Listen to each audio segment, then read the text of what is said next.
How are you? I'm good, thank you. Here we are. Finally. Finally.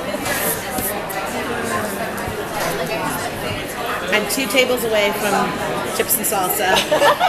Very exciting. Eye on the prize. Very exciting. Hanging in. You can buy the first round. Felt perfect. All right, hit me. There's so many different characters that are in all different places, inside the apartment, outside. How was it to kind of balance that, like the different stories, but also be able to, throughout the season, have characters in and out interact with each other?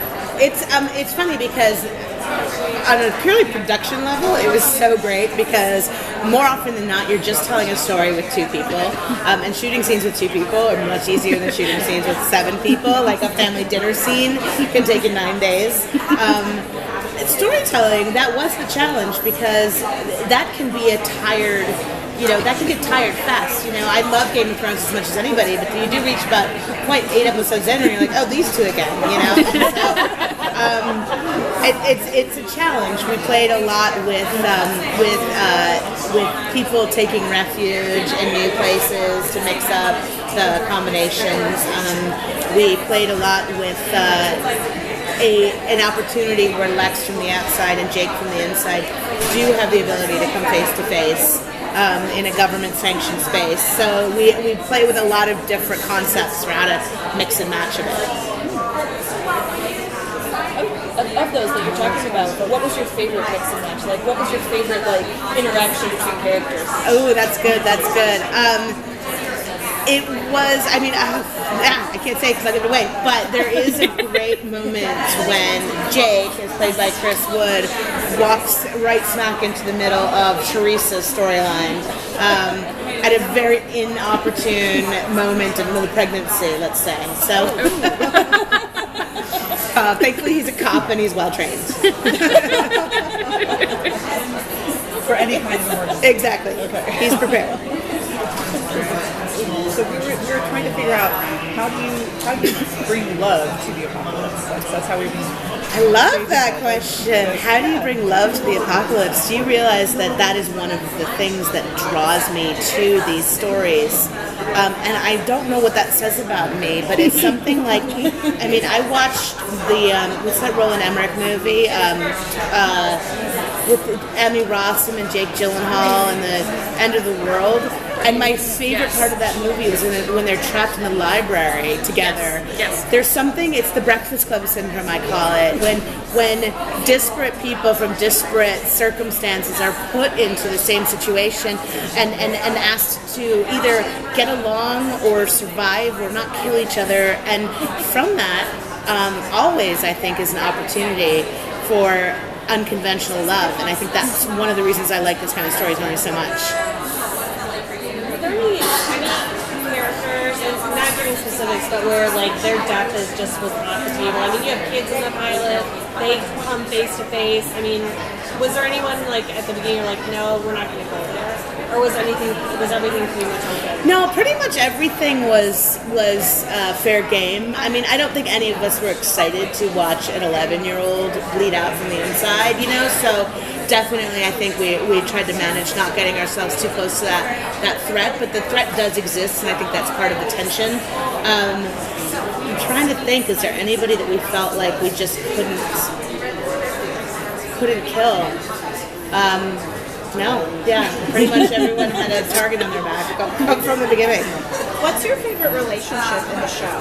I love Jake and Katie. I love Lex. Yeah. There's so many, and even Jake and Lex. There's so many great ones. Yeah. What's your favorite? Do you know, I really enjoyed, and it's kind of the almost you could call it the boring one, because it's not rooted in sexual chemistry or sexual tension or love or anything. But Lex and Lomers, I really like their dynamic because she's so fierce and he is so proud, and he doesn't trust her, but he knows she's in charge, and she doesn't really want to have to meet him, but she does.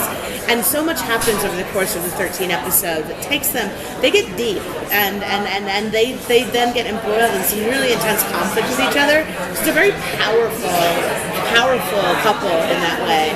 And then, you know, I mean, just from the gooey girl perspective, which, you know, guys, I love that stuff.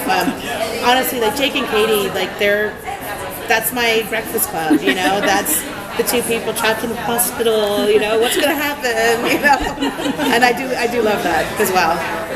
So Matt and Chris talked about all the research that they did, Yes. and how terrified it made Yes. them. Is that true of you as well? Yeah, absolutely. You know, actually, the one thing that the research confirmed for me is that these people do really know what they're doing.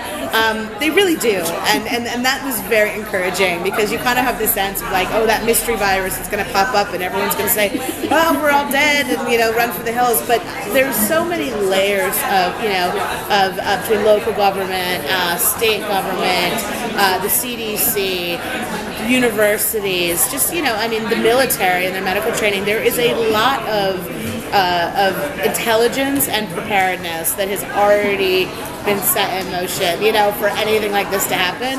Like the CDC are the ones that they bring in later, you know. So before you even have to get to the CDC, you're in pretty good hands. So that was a relief.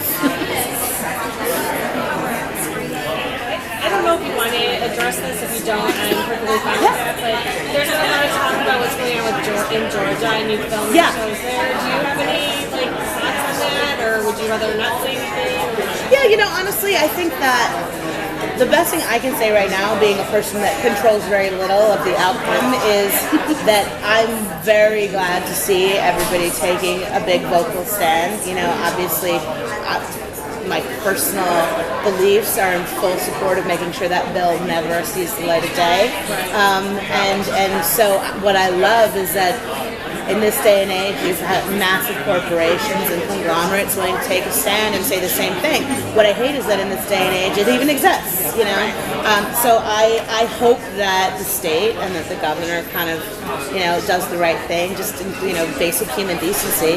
And then I hope all this mess about who's going to stick around and stay where and send their business where can just quiet down and go away, and we can all get on with our lives actually being good to each other. Thank you so much.